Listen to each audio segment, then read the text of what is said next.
Bonjour à tous! Quotidiennement, je rencontre des entrepreneurs, que ce soit à travers le cabinet Amelia Avocat ou à travers notre programme de formation Code Entrepreneur, et je remarque quelque chose parmi plusieurs d'entre eux, c'est qu'ils vont avoir tendance à se mettre des barrières et à anticiper une multitude de choses qu'ils doivent faire pour pouvoir officiellement lancer leur entreprise. Donc, dans la capsule d'aujourd'hui, je tenais à partager 5 choses dont tu n'as pas besoin pour être en mesure de démarrer ton entreprise en bonne et due forme.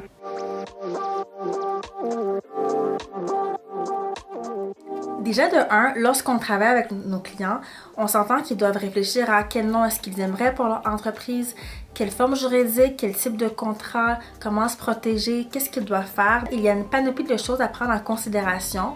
Mais ça reste qu'il y a certaines choses qui peuvent attendre et on va commencer avec le site web. Il n'est pas nécessaire d'avoir un site web fait par un professionnel au jour 1. Don't get me wrong, je crois en l'importance d'un site web qui est bien designé. Mais là, on parle vraiment lorsqu'on est encore en phase de venir tester le marché, de venir valider s'il y a un réel besoin pour ce qu'on souhaite proposer. Et trop souvent, je vais voir des clients qui vont prendre le temps de faire une V1, de revoir, de retravailler et d'attendre d'avoir le site web parfait pour se lancer, alors que c'est pas requis pour faire ses premières ventes. Et il y a une panoplie d'outils maintenant qui sont à notre disposition pour commencer rapidement. Je pense à des entreprises comme Squarespace, Wix, Leadpages qui vont permettre de créer rapidement un site web basique qu'on va pouvoir présenter si nécessaire pour être en mesure d'expliquer ce qu'on fait et générer les premières ventes. C'est sûr que la première itération de votre site web ne va pas vous plaire. Le but n'est pas de la conserver pendant des années ou d'en faire votre version permanente. L'objectif ici, c'est de commencer et éventuellement, lorsqu'on aura bien défini notre clientèle cible, on aura confirmé ce qu'on veut proposer, bien là, on peut prendre un pas de recul puis décider de faire un site web à notre image et surtout ne pas faire l'erreur de comparer son site web, son entreprise en démarrage à une entreprise qui est établie depuis des années et qui a eu le temps d'avoir plusieurs versions de son site web. La deuxième chose dont on n'a pas besoin, c'est d'un logo professionnel.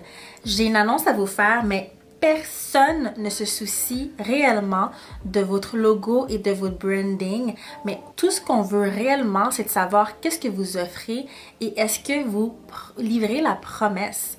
Donc, en réalité, lorsqu'on est au balbutiement de l'entreprise, l'objectif, c'est de pouvoir présenter notre offre, notre service, notre produit au plus grand nombre de gens, valider qui est le client cible, de valider est-ce que ça les intéresse, est-ce que je peux vraiment développer une entreprise pérenne avec ce que je propose. Et à ce stade-ci, c'est la phase où on doit aller chercher le feedback le plus possible, générer les premières ventes, valider. Et après, ça peut être littéralement dans les mois qui suivent, dans les semaines qui suivent, mais ne pas retarder le lancement ou la présentation de notre service auprès des gens qui seraient intéressés pour ces raisons. Et même avec notre programme de formation Code Entrepreneur qu'on a lancé en fin 2021, officiellement débuté en début 2022, on n'avait aucun logo, un site web très basique. Le but était vraiment de voir est-ce que les gens sont intéressés par ce qu'on propose. Et là, l'engouement a été confirmé. Et maintenant, à l'heure où j'enregistre cette capsule, ça fait environ 7 mois.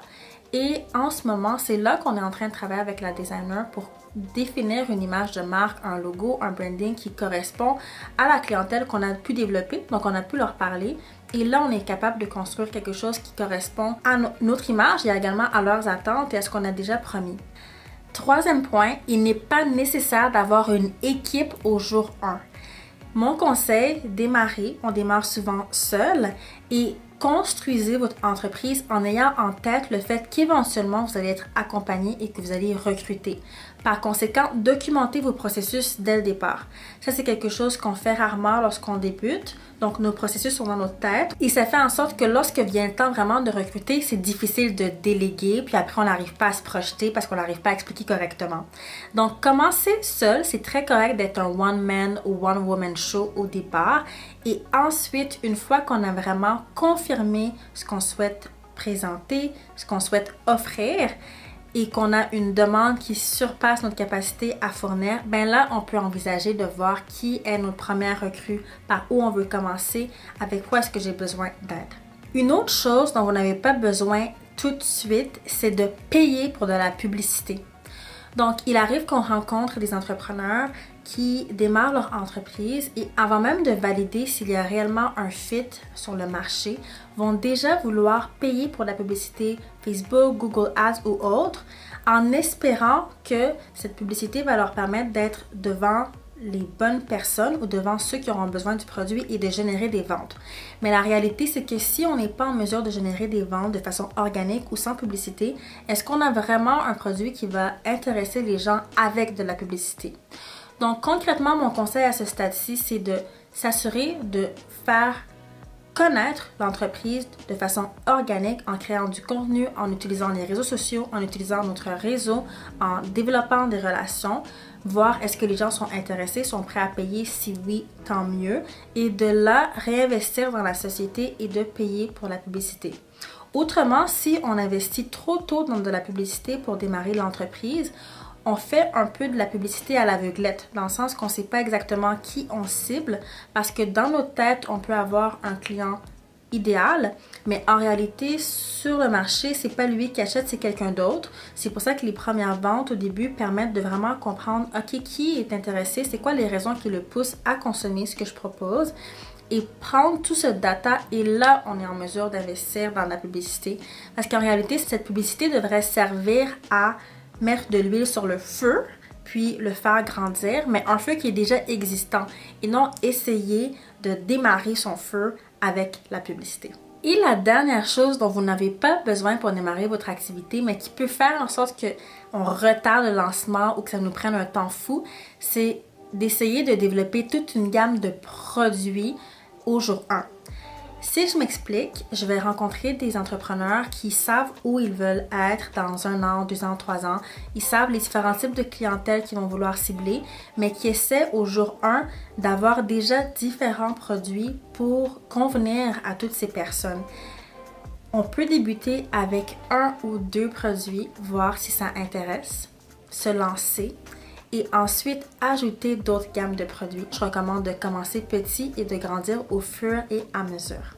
Merci d'avoir regardé cette capsule. Si celle-ci vous a intéressé, je vous invite à consulter les autres ressources et services que nous offrons en consultant le lien dans la description.